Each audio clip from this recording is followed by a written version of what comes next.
I'm going to start by showing some images that I'm afraid exemplify public life in America as many Americans see it at a time like this, as our political discussion tends to get reduced to horrible personal accusations like those in the 30-second clip at the top, as our political institutions seem to get reduced to dysfunction. That's the Speaker of the House recently resigning. And when citizens enter the picture, it's often a situation like the bottom where a citizen is berating his member of Congress at a so-called town meeting, which he has kind of wrecked. Or, of course, there's the citizen performing perhaps the most common role today, which is sitting back on a couch, watching the whole sorry spectacle on a screen and getting ready to change the channel. There has to be a better way, a different starting place. And at the Tisch College of Citizenship and Public Service, we do have a different starting place. We start with citizens. We try to help educate tough students for citizenship, and we do a lot of research on citizenship, as David mentioned. We study everything from college student voting to the effects of AmeriCorps on the AmeriCorps participants. In all that work, citizens is the key word. And so I want to first challenge you with a definition of citizenship. This is short, but I hope kind of challenging. I would say that a citizen, in any time or place, ancient Greece, modern India, is a person who asks one simple, four-word question. What should we do? What should we do? And the question really is, what should we do? Because it's not about just having opinions or expressing yourself. It's about actually making the world better. It's about doing. And the question really is, what should we do? Because it's not what somebody else should do. It's not what should be done. It's not what the government should do. It's what you and I and the people gathered in this room should do. It's what we should do. And the question really is, what should we do? Because it's about doing the right thing. It's not about doing what we want, what we happen to believe, what our preferences are. It's about figuring out the right means to the best ends. So it really is the question, what should we do? And you will not be surprised that I now encircle the first word. It really is the question, what should we do? Because we have to take seriously the options that are available to us, their costs, their benefits, their likely repercussions, and make a wise choice. So I claim that that is a definition of citizenship for all times and all places, but at the Tisch College, when we do research, we predominantly study contemporary civic life in America with all of its warts, but also its opportunities. And we have some things to say about how citizenship should change in America. So I'm going to present this model to you, and a piece of it is a more detailed description of what citizens should focus on in modern America, and I'll come back to that. So a definition of citizenship for us today. Then I'm going to say that if we did concentrate more on that kind of citizenship, we would get better results. It would lead to social justice, meaning better government and better communities.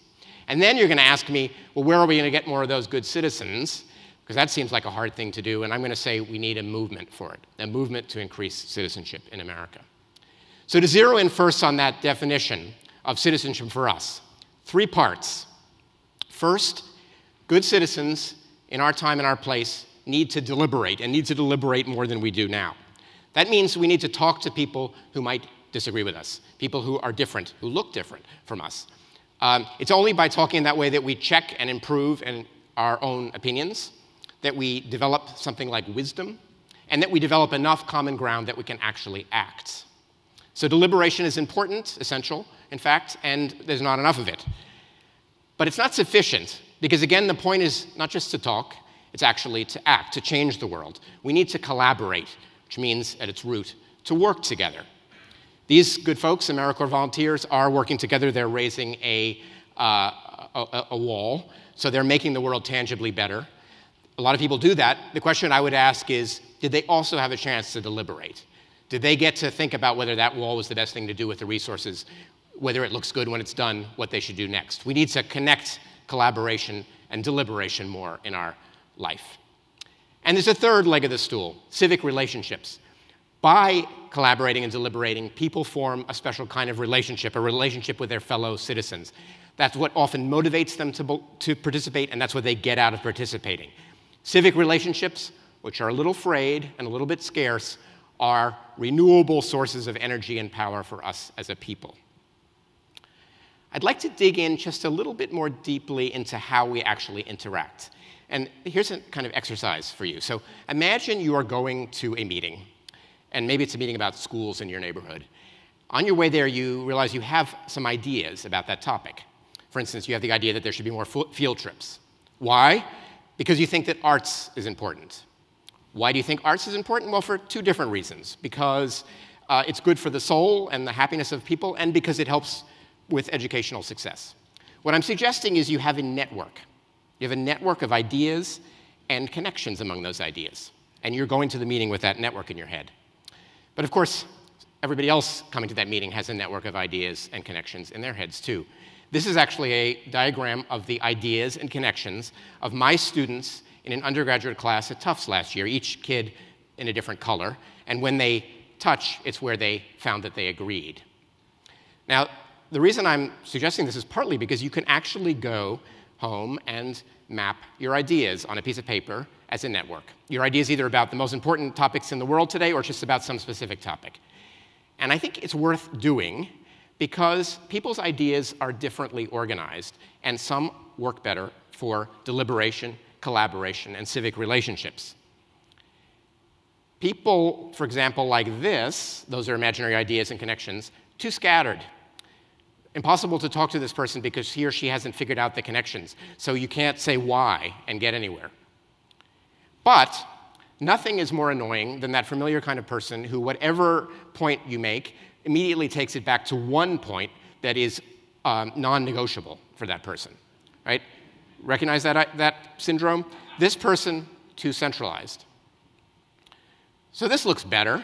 This is somebody with a bunch of ideas, which is good because there's a lot you can connect to. Some important ones because some things are more important than others, but ways of working around, talking around the things that she thinks are central. So she's interactive. And of course, the point is to bring people like these into communication so that they begin to build one community of ideas. They won't agree, but they'll build one community of ideas, partly because then they will have more chance to act together, and partly because their individual ideas will be better. So doing this, deliberating, collaborating, and forming civic relationships is good for you. It's good for your inner life. It's good for your mind. It is all those things. It's good for your mind, good for your inner life, but that's not enough.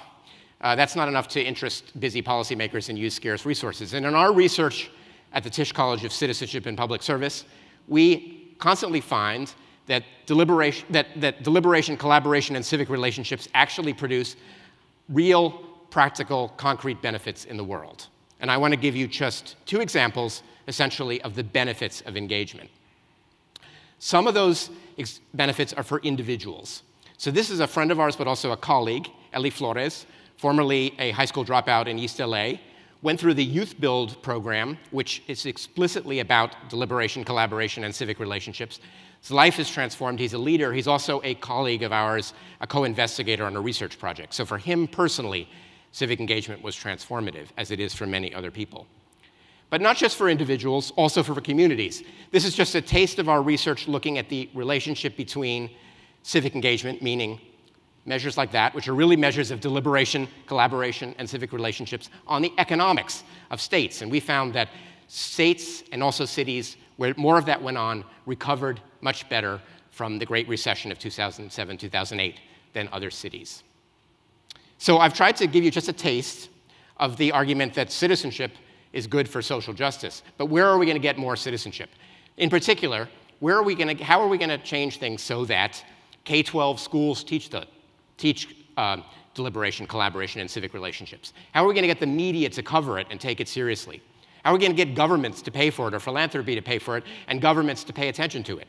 We're going to have to make some real concrete changes in the way our systems work. And to get that to happen, because our systems aren't really ready to do it on their own, it's going to take a movement. Now, I think if you imagine just asking the people outside on 59th Street if they would like to join a movement for civic engagement, the pitch is going to kind of go flat, because not that there's anything wrong with them, but they're not going to have that much experience with civic engagement itself, which is in decline, but also because they're not going to know how possibly to change it. This is where I'd like to point to an overlooked asset, because I think we do have an asset. We have 1 million citizens. In my work, I find that there's at least 1 million people who are every day involved in civic engagement. These are not people who go to a meeting. These are people who organize a meeting. They're not people who volunteer. They're people who organize and start a volunteering program. So they know in their bones what it is to be civically engaged and why it's important and what stands in the way of it. And what we need to do is to begin to organize them together into a network or movement for civic renewal in America. We see ourselves at the Tisch College of Citizenship and Public Service contributing to that both by educating tough students for those roles, but also by conducting research that shows what works, what's in the way, and how we can improve civic engagement in America.